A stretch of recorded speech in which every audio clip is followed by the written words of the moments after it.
Hi everyone, my name is Matt. I'm a brand new assistant professor here at Ohio State, and in this video I want to give you an overview of my work focused on really translating emotion regulation to help us better structure and streamline our interventions.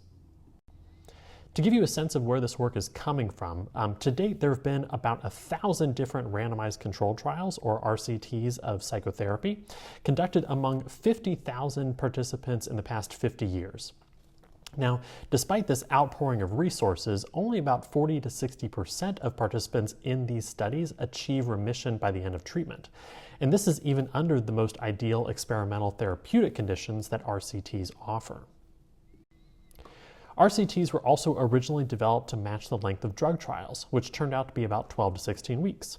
However, the vast majority of patients in the community attend no more than 5 sessions, giving any content delivered early in these first few sessions really outsized importance in determining treatment outcomes. Finally, most treatments have multiple components to them, but RCTs can only tell us how well a treatment works in total relative to another condition. They can't tell us really which components are important to these outcomes.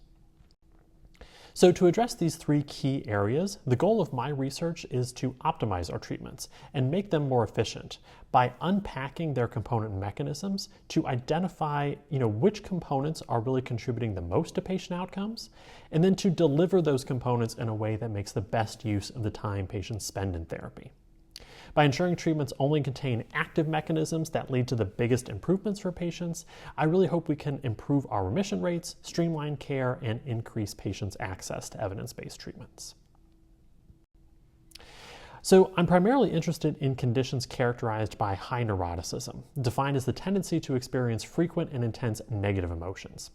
I've found that neuroticism is almost identical to a general factor of psychopathology, or P factor, which is thought to represent really the breadth of psychopathology. This means conditions characterized by high neuroticism, so things like borderline personality disorder, depression, and anxiety, as you can see here, might be representative of changes across the breadth of psychopathology. Now, because neuroticism is characterized by frequent and intense negative emotions, one of the putative mechanisms of change I'm most interested in is emotion regulation. Emotion regulation is defined as the process by which people influence the type, intensity, and duration of their emotional experiences. And emotion regulation strategies have been associated with a range of psychopathology.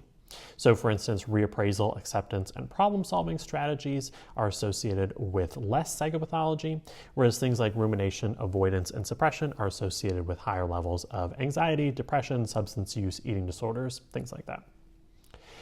Emotion regulation skills also make up the basis of many of the whole alphabet soup of treatments that we use, from cognitive behavior therapy, or CBT, to dialectical behavior therapy, or DBT, and the unified protocol, or the UP. Taking a translational approach to emotion regulation means characterizing what optimal emotion regulation looks like in non-clinical volunteers, comparing those results to clinical samples to look for any deficits, and then conducting treatment studies to test if our interventions actually affect those deficits.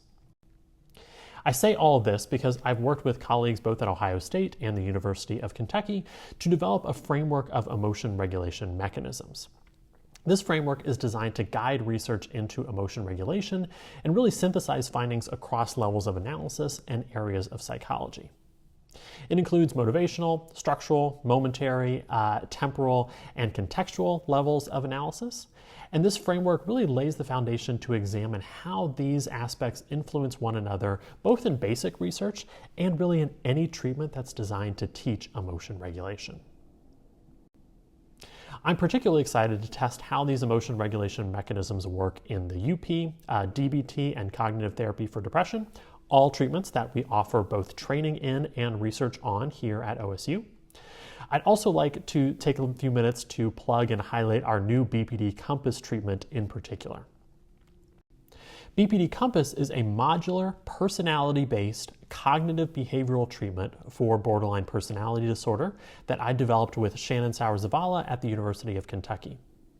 We originally designed it to be an 18-session treatment with sets of cognitive modules, behavioral modules, and mindfulness modules, each with unique approaches to targeting neuroticism, antagonism, and disinhibition, the three personality dimensions most strongly linked to BPD. In our initial trial, we found large reductions in all three personality dimensions across treatment, as you can see here, compared to a waitlist condition.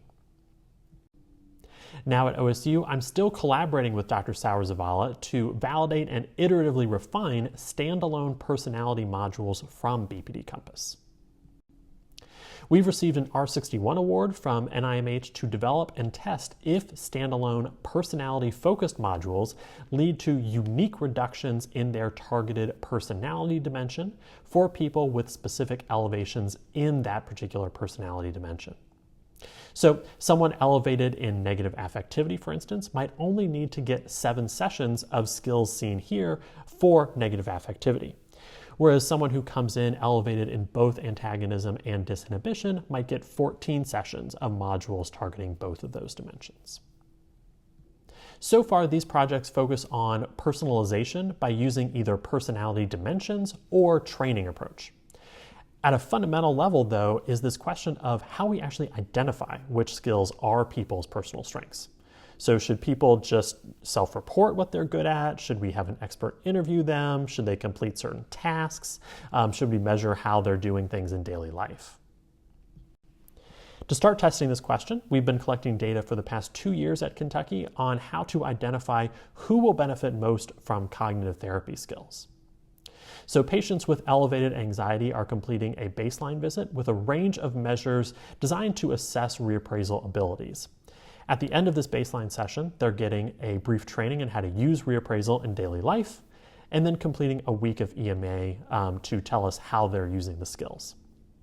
They're then getting 4 weeks of cognitive therapy with our grad student therapists, and we're hoping to, again, apply some machine learning methods to the baseline data to identify a relatively brief set of baseline measures to tell us who actually achieves the greatest reductions in anxiety symptoms across these 4 weeks.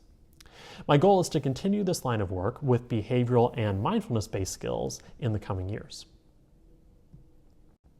So I know that's a lot, and I appreciate you taking the time to watch this. Please let me know if you have any questions. You can use my contact information there in the bottom left. I also have to thank all of my colleagues and collaborators over the years who've made this work possible and who I would love to connect you with if you end up coming here. Thank you again, and I hope you have a great rest of your visit with us.